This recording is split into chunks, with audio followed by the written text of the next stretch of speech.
Hi అండి, welcome to our channel Sivareddy Pagadala. ఇప్పుడు 2014-19 మధ్యలో జగన్మోహన్ రెడ్డి గారు ఏమని అడిగారు జనాల్ని, నాకు ఒక ఛాన్స్ ఇవ్వండి, నాకు ఒక అవకాశం ఇవ్వండి అన్నారు. జనాలు ఆయన కూడా ఒకసారి చూద్దాము అని ఈ 151 సీట్లతో భారీ మెజారిటీతో గెలిపించాడు. మరి ఆయన ఆ ఛాన్స్ని యూటిలైజ్ చేసుకున్నాడా, లేకపోతే ఆ ఛాన్స్ తోటి ఎన్ని ఛాన్సులు కోల్పోయాడు అనేది మనం తెలుసుకునే ముందర నేను మన వ్యూవర్స్ని కోరుకునేది ఏంటంటే, నా ఛానల్ ఎప్పటివరకు ఎవరైనా సబ్స్క్రైబ్ చేసుకునే వాళ్ళు ఉంటే సబ్స్క్రైబ్ చేసుకోండి. సబ్స్క్రైబ్ చేసుకుని నన్ను సపోర్ట్ చేయండి. కంటెంట్ కానీ నచ్చితే లైక్ చేయండి, షేర్ చేయండి. ఓకే, ఇప్పుడు మ్యాటర్లోకి వెళ్తే ఆయన ఒక ఛాన్స్ తోటి 151 సీట్లతోటి అధికారంలోకి వచ్చారు. అధికారంలోకి వచ్చి నేనైతే ఆ ఒక ఛాన్స్లో ఆయన ఎన్నో ఛాన్సులు మిస్ చేసుకున్నాను అనుకుంటున్నాను. పోలవరం కంప్లీట్ చేయలేదు, చేసి ఉంటే మంచి క్రెడిట్ వచ్చేది. అమరావతి కంప్లీట్ చేయలేదు, చేసి ఉంటే మంచి క్రెడిట్ వచ్చేది. భోగాపురం ఇంటర్నేషనల్ ఎయిర్పోర్ట్ చేయలేదు, చేసి ఉంటే మంచి క్రెడిట్ వచ్చేది. డిఎస్సి వేయలేదు, వేసి ఉంటే మంచి క్రెడిట్ వచ్చేది. ఇంకా ఏంటి కానిస్టేబుల్ జాబులు ఇవ్వలేదు, ఇచ్చుంటే మంచి క్రెడిట్ వచ్చేది. అట్లనే నేను అసలు ఆయన ఏం మంచి పనులే చేయలేదు అనట్లేదు. గ్రామ సచివాలయాలు ఇవి తీసుకొచ్చాడు, వాటిల్లో ఎంప్లాయ్మెంట్ క్రియేట్ చేశాడు. బట్ ఇప్పుడు ఈ మధ్యకాలంలో జరుగుతున్నది ప్రతిదీ ఆయన చంద్రబాబు నాయుడు గారు క్రెడిట్ చోరీ చేస్తున్నారు, ఎవరికో పుట్టిన బిడ్డ నా బిడ్డ అంటున్నారు కదా. అదైతే కరెక్ట్ కాదు. ఎలా అంటే చెప్తా చూడండి. ఇప్పుడు డిఎస్సి వాళ్ళు వేశారు, మీరేమో ఎడిటింగ్లు చేసుకున్నారు, పోస్టింగ్లు వేసుకున్నారు, మేము అంటున్నారు. ఎట్లా అవుతుంది? పోలీస్ కానిస్టేబుల్ జాబులు వాళ్ళు ఇచ్చారు, మీరు లేదు మేము అప్పట్లో నోటిఫికేషన్ ఇచ్చామంటారు. అవును, నోటిఫికేషన్ ఇచ్చి ఎమ్మటే ఎగ్జామ్లు కండక్ట్ చేసి జాబ్లు ఇవ్వడానికి 5 ఏళ్ళు సరిపోదా?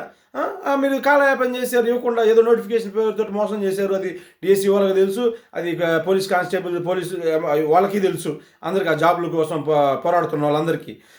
దాన్ని క్రెడిట్ కొట్టేయాలనుకుంటారు. ఆ తర్వాత గూగుల్ డేటా సెంటర్, దాని కథ అంతా అయితే అదాని డేటా సెంటర్ మేమే తెచ్చామంటారు. ఆయన 19కి ముందు ఆయన శంకుస్థాపన చేశాడు. తర్వాత వాళ్ళు పెడతారన్న పెట్టుబడుల యొక్క విలువను కూడా తగ్గించి మీ దాంట్లో వాళ్ళు వచ్చారు, తగ్గించి ఆయన ఇస్తారనుకున్నది. అవన్నీ కూడా నేను ఇక్కడ చెప్పాలనుకోవట్లేదు అనమాట. ఆ తర్వాత ఏమైంది, దానివల్ల గూగుల్ డేటా సెంటర్ వచ్చింది, అది మాదే అంటారు. గూగుల్ డేటా సెంటర్ అయితే మీ వల్ల రాలేదండి. మీ వాళ్ళు కానీ మీ అభిమానులు కానీ మీ పార్టీ వాళ్ళు కానీ తిట్టుకున్నా పర్లేదు, మీ వల్ల అది రాలేదు.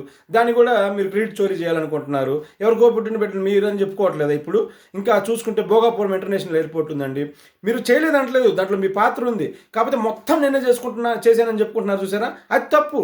అసలు 2019కు ముందే ఆయన ఓ ప్లాన్, భోగాపురం ఇంటర్నేషనల్ ఎయిర్పోర్ట్ మంచి చాలా ఎక్కువ ఎకరాల్లో ఉంటే బాగుంటుందనే ప్లాన్ అయింది. దానికి ఆయన మనం అభినందించాలా.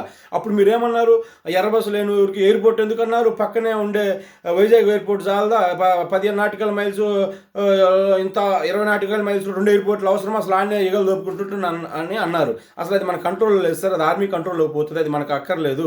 ఎప్పుడైనా కానీ మనకంటూ ఒక గ్రీన్ ఫీల్డ్ ఒక ఎయిర్పోర్ట్ అనేది అవసరం అని ఆయన గుర్తించి చేశాడంటే పూర్తి చేశాడని నేను అనట్లే. ఆ టర్మ్లో అప్పుడున్న కేంద్ర మంత్రి సహకారంతో పర్మిషన్లు తీసుకొచ్చాడు.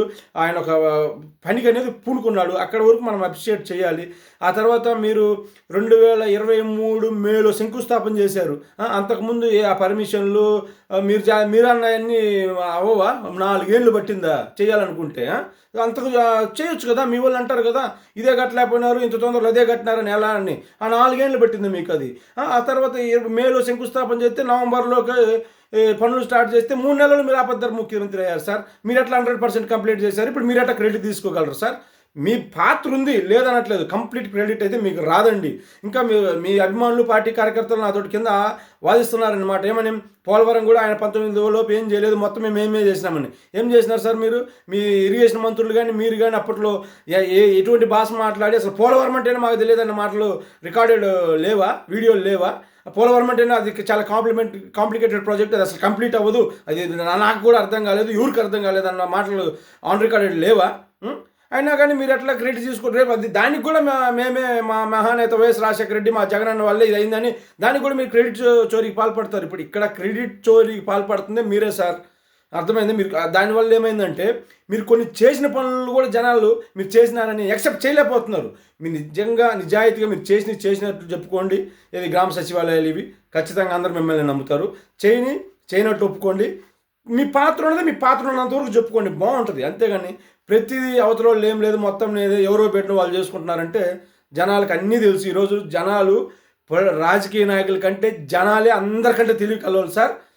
ఇది మాకంటే మీకంటే చదువుకున్న వాళ్ళకంటే జనాలే తెలివి కలవాళ్ళు. జనాలే ఎక్కువ ఇప్పుడు వీడియోస్ చూస్తుంది, జనాలే ఎక్కువ ఎడ్యుకేట్ అయి ఉన్నారనమాట. దయచేసి జనాలు మీరు తక్కువ అంచనా వేయొద్దు.